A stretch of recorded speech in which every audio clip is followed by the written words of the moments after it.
I wanted to do a quick clarification of one of the questions from last week. Milo Layton asked, what is the best way to use the paddle when rolling? And I misunderstood that to mean what's the best way to position your hands on the paddle. So I answered that pretty much any kind of grip should work with a different type of roll. You have extended paddle rolls, you have butterfly rolls where you hold the paddle anywhere along the shaft with one hand, you have regular rolls.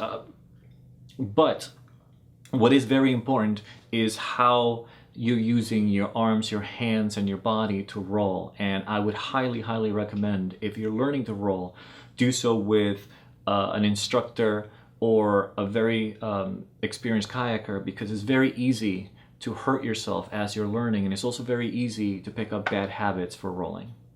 Oki and Savannah asked, what one thing do you wish you had been told when you first started paddling? To go and take lessons. Don't worry about equipment, spend that money on lessons. The forward stroke, good technique, knowing how to get back in your boat, recoveries and rescues, helping others get back in the boat, and knowing how to read weather. All these things are really, really useful. And especially on the forward stroke, with good technique, you can paddle so much further for so much less effort. And we realized as we got better in our forward stroke, all of a sudden we could go much, much further than we thought, and we'd get home and we wouldn't be that sore the next day. It really makes a difference when you use your core, when you use your legs, and not just rely on your arms for your forward stroke. Anyway, so instruction, instruction, instruction, awesome. Wetpelican, I completely agree with Danger Watts. You can easily and cheaply make your own Greenland stick. There's lots of videos out there. He mentioned one, as well as Kayak USA, that's with a Q and a J.org, will have a lot of tips, and they have a great forum with people all about traditional paddling that know tons about traditional paddling and can help you make one. I think that's the best way, so that you can have it exactly made and tailor fit to your size and what you need, and you can see if it's something you like before spending any money on them. Aguydraper asked, what is your strategy for packing for overnight trips, and how do you manage weight distribution? The key to packing a kayak well is small dry bags, lots of small dry bags, and marking them. So use a Sharpie, write what's in it. Is it your tent, sleeping bag, dry clothes, cooking wear? That way you can have 20 of them. You're not going to know what anything is, but if you have it written down, and then next time you reuse them, just pack the same stuff in the same bags and you're good. Another thing you could do is separate big items, like for your tent poles on one side and then the actual tent on the other side, so that you can use the bow and the stern, all those small nooks and crannies. Well, those poles will fit all the way at the bow. Now, if this is a sea kayak and you're putting something in the bow, tie a string around it, a long string, so that whatever you shove into those nooks and crannies, you can pull back easily and get it out, because you're not going to be able to reach if it gets stuck in there. Also, for heavier items, keep them close to the cockpit. And that goes from front to back to side. Keep them centered as much as you can, because that'll make handling the kayak a lot easier. Samkigyos asked, what safety essentials do you take with you every time you go out paddling? So when we used to do recreational boating, our list was a lot shorter. I always had a whistle on my PFD, we had snacks, we had a change of clothes, a bilge pump, a sponge, and a safety kit. Those were the usual things, because especially in the summer, the water's warm, no big deal. You can dry up quickly, get people back in the boat, etc. But for sea kayaking, the list gets a little bit longer. The safety kit is bigger. I always carry flares with me, VHF radio, signaling mirror, compass, short tow for a contact tow, as well as a tow belt that can be used in 2 different lengths to tow someone that needs assistance. I can put together a longer list and share it as well, but for sea kayaking, it's much, much longer than for recreational boating. And I can't speak to whitewater as much, but I'm sure their safety kits are pretty extensive as well, because the risks of getting hurt are high up there. Ana.borquez.fonzo asks, How do you choose the kind of paddle to go out? Why Greenland style? So to me, it comes down to what am I going to be doing that day? If I'm going to be helping with a tour, if I'm going to be guiding, or I'm going to be helping other people, I want instant power. So I'll use a Euroblade so that every stroke can be as powerful as possible. I can get to anybody in trouble or that needs assistance quickly. If I'm just going to be paddling all day at a leisurely pace with a group of friends, or even just if I'm going to be doing some rolling or surfing, I personally really like the Greenland stick because you can paddle all day long and you won't be as tired. True, you will not have the same amount of power that you will in every stroke, but that's also an advantage when you want to go further, you want to stay out in the water longer. And I also enjoy rolling with the Greenland paddle a little bit more. Anifab asks, how would you dress for paddling in the Arctic Sea, both summertime and winter? It's all about the water temperature. Even if the air temperature changes, the water is probably going to stay cold, so you need to have the right layers and the right gear to be submerged.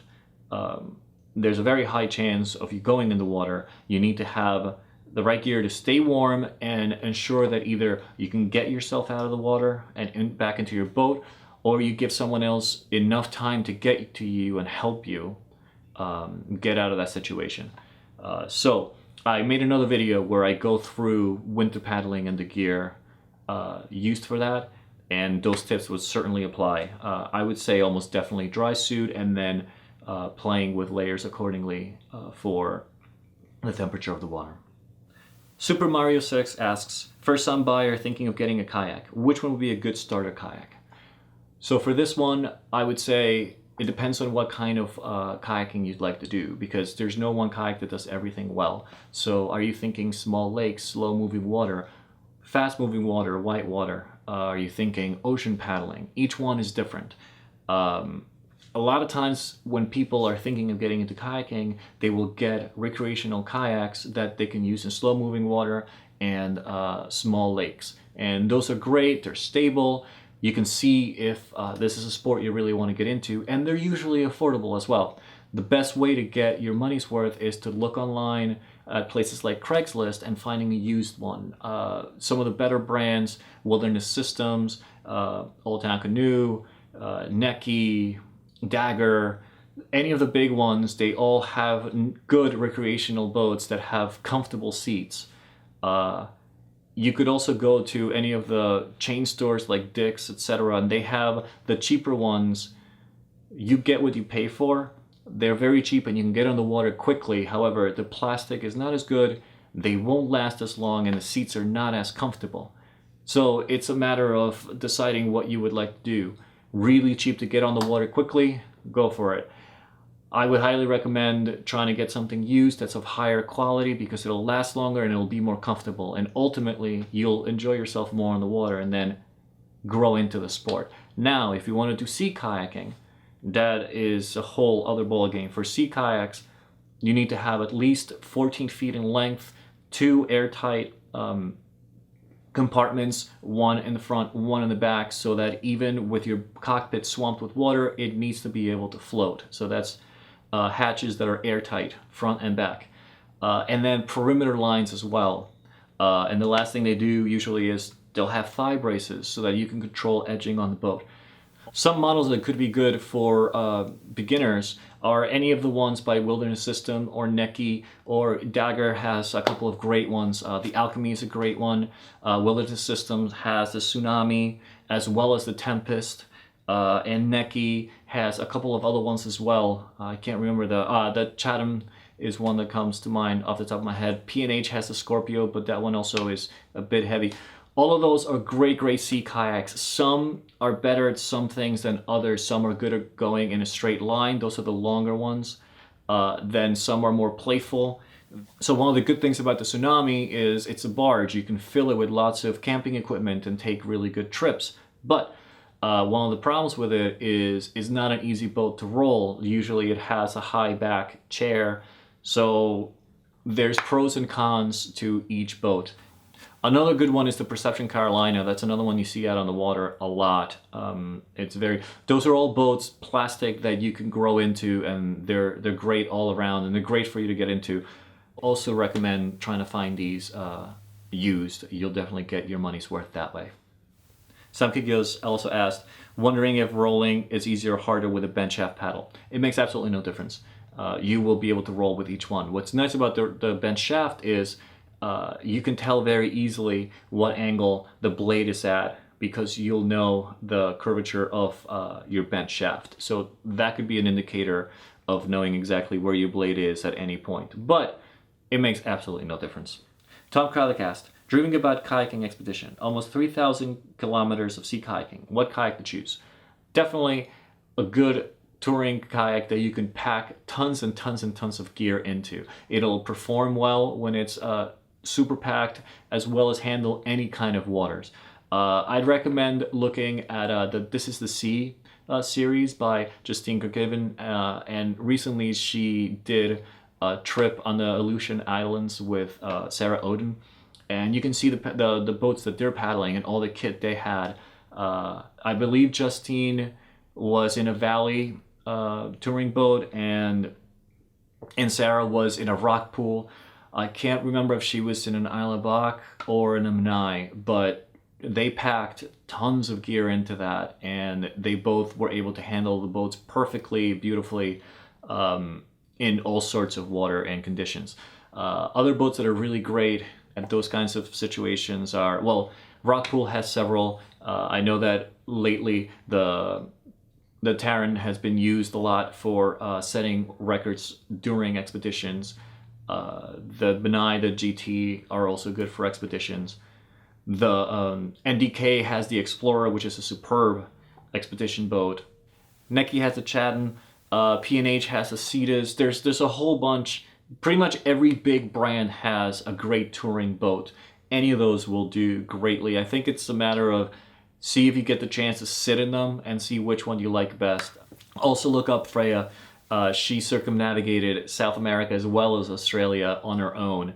I know that she started out with an Epic and she switched over to a different company. I can't remember right now. But look her up and just see just how she was able to pack all that gear into a boat to solo all these epic journeys. Redacted asked, how's the skin on frame kayak compared to your Rockpool? It's a world of difference. Even though the Rockpool is super light, the skin on frame is even lighter. It's crazy. You can lift it with one hand easily, move it around. Car topping is a piece of cake. But then again, on the Rockpool, I have the seat right now and the foot plate positioned perfectly for my body. I can be in it all day long and I'm okay afterwards. I'm not sore, nothing hurts. I paddled the skin on frame today for an hour and I'm sitting on planks of wood. I don't have foot pegs. When I tried rolling it, my butt was flopping around inside because I have nothing keeping me in place. So I think once I pad out the skin on frame, I'll be able to really get an idea. It's definitely slower than the Rockpool, but I think its shape is somewhat similar. So I wonder how it's going to handle once I really get to test it out. Gandaxel asked, have you been to Lofoten in Norway? I have not, and it's at the top of my list. I can't wait to go. I'm hoping to go next summer and plan a trip and take a week and take the drone, take all of my cameras and as much gear as I can because it looks absolutely spectacular. Goremotel asked, what's the difference between a forward stroke with a Euroblade and a Greenland paddle? I don't really think there needs to be a difference, be it high angle or low angle. You can do the same stroke with either paddle, but I do believe that you're supposed to tilt your wrists forward slightly with the Greenland paddle so that the top edge is slightly forward of the bottom edge.